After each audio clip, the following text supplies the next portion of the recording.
Most of the time I spent reading this morning, I was reading House of Huawei. They were talking about how Huawei was going into Iraq and helping them to build fiber optic cables.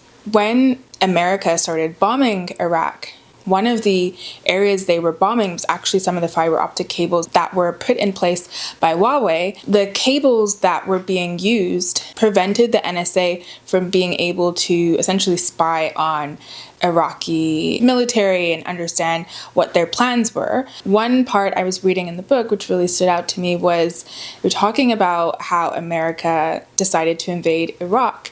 And because that happened, all of these companies, these telecommunication companies, were like, oh, there's going to be a market for us if America now has taken over Iraq and puts in a leader who is willing to work with America. The sanctions against Iraq are going to be removed, which is going to allow the opportunity for businesses to operate there in a very different way. And just this idea that the invasion of a country, their sovereignty is being attacked. Loads and loads of the people are going to be slaughtered, be murdered because of this invasion. Yet the companies are focused on the potential for their businesses to grow. It just always brings me back to the Divine Comedy, which is why this is one of my favorite books of all time.